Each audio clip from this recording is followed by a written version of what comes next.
Bonjour.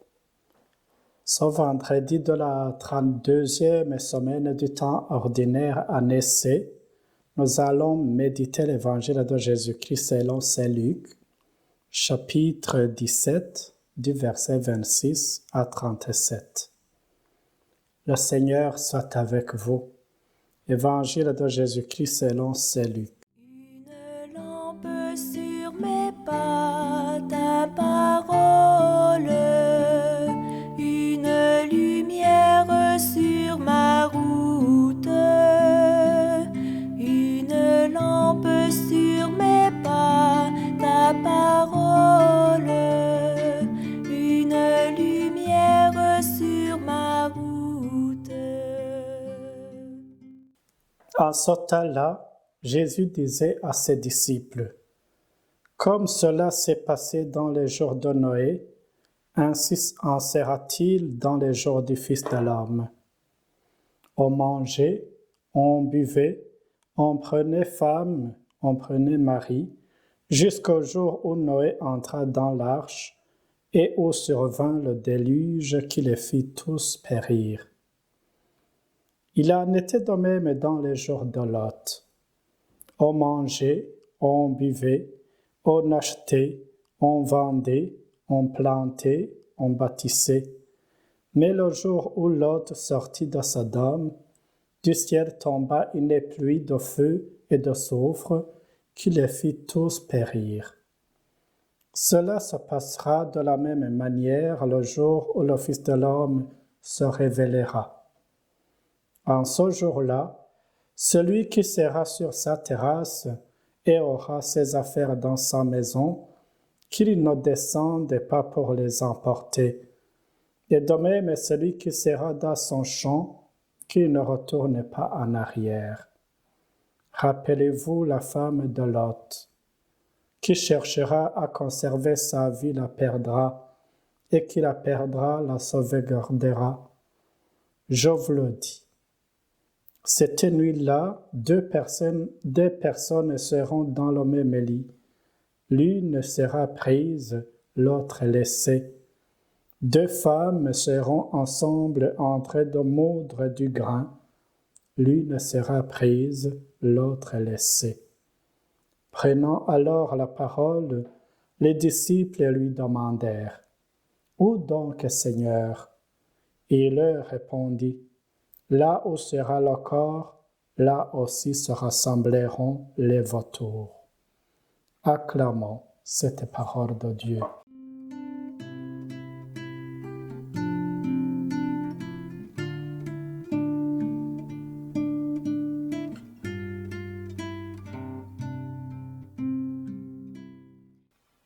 Depuis des années ou même des siècles, on parle de la venue du royaume de Dieu qui marque la fin des temps, une question fréquente au temps de Jésus comme aujourd'hui.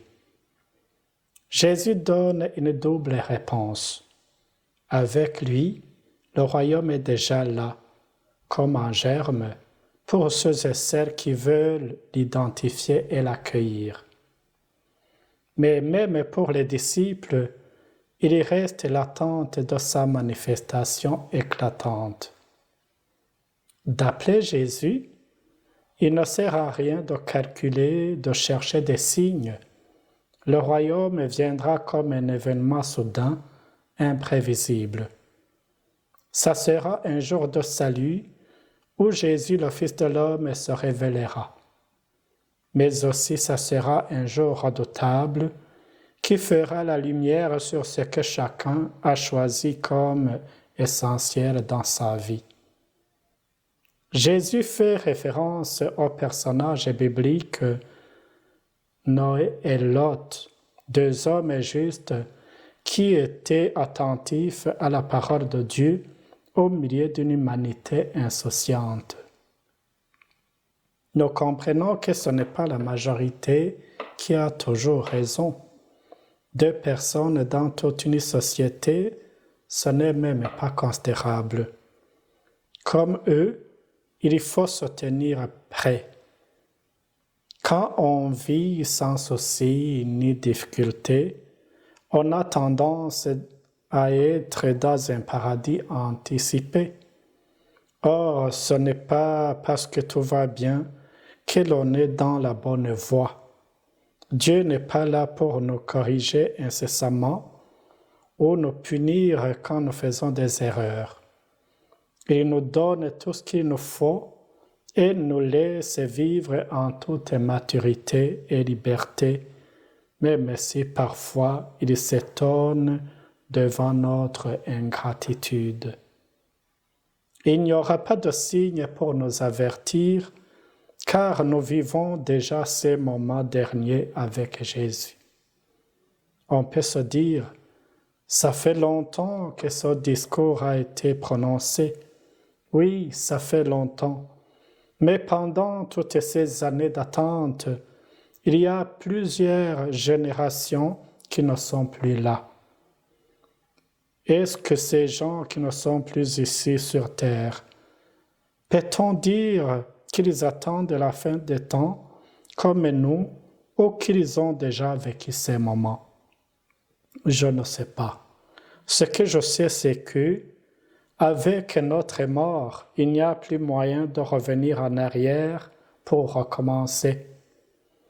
Alors que maintenant nous sommes encore en vie, il y a moyen de faire demi-tour et de recommencer, tout en sachant que faire demi-tour, c'est se convertir.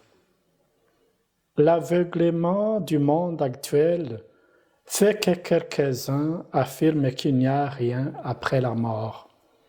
D'autres disent qu'il faut profiter au maximum des plaisirs de la vie en utilisant tous les moyens possibles. C'est cette frénésie de vivre, cette insouciance qui a fait que les gens de Noé soient surpris par le déluge. Jésus nous invite alors au sérieux.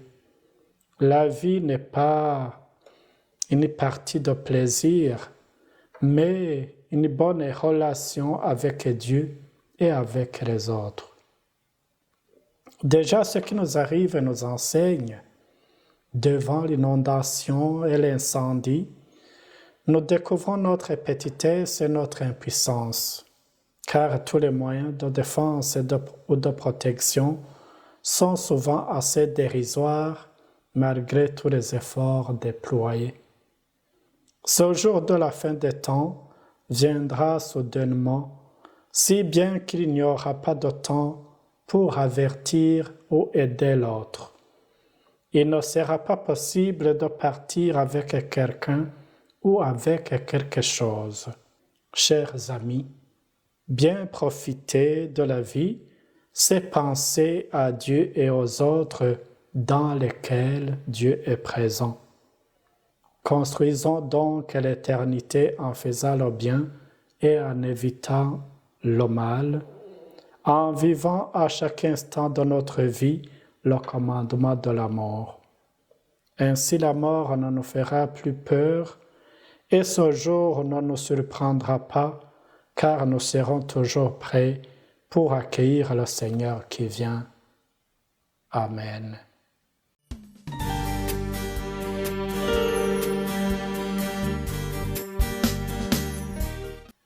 Que Dieu Tout-Puissant vous garde et vous bénisse, le Père, le Fils et le Saint-Esprit. Amen. Bonne journée.